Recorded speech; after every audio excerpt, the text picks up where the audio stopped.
Tonight I want to look at another danger, which is a very big danger, and one that people are often not aware of. And that's the part that's concerning. And so I really want to develop it and break it down so that you will be able to understand if you've slid into this. And it's an internal mental state, an internal attitude, an internal headspace. Some of you might be feeling a little bit of this, and it's, why does this always happen to me? I can't do it right. This is too much for me. And what you would describe there is a person who feels overwhelmed, a person who's got a whole bunch of negative, bad circumstances, bad things happening, and without realizing it, they can slide into what we would call self-pity or a victim mentality. And for a person from complex trauma, sliding into a victim mentality or self-pity is a very dangerous place. It can lead to a spiraling downward very quickly until they get to a point of relapse. The problem with victim mentality and self-pity is that a lot of people don't even see it in themselves, and they don't even realize that it's true of them, or they're sliding into that. So that's what I want to describe tonight. And hopefully if you have slid into a victim mentality, you'll be able to spot it and have tools to make changes to get out of it. Because to stay there for very long is a very dangerous thing. To begin with, I want to start with a distinction. It's a definition distinction. And I want you to think about a victim mentality versus what psychologists call a victim complex.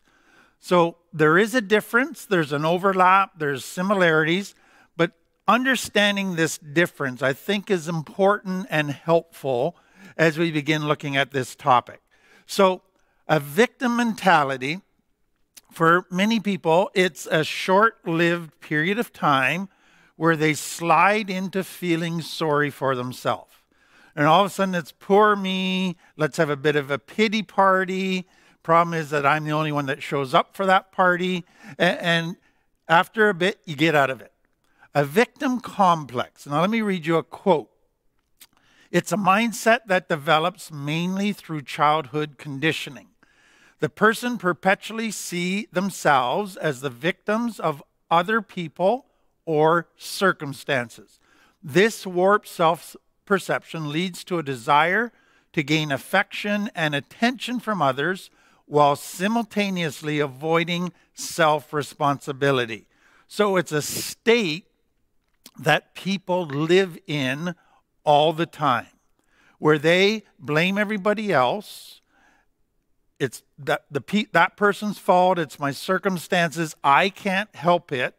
And because of that, they get attention from others who feel sorry for them, and they never have to accept responsibility for their actions. They can always blame people or their circumstances. So here's what I want you to understand.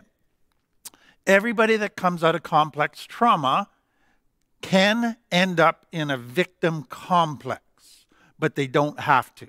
So not everybody from complex trauma develops a victim complex, but they all have potential to go there. And secondly, everybody from complex trauma is very prone to slide into victim mentality at times. So this whole victim mentality is so dangerous because of complex trauma.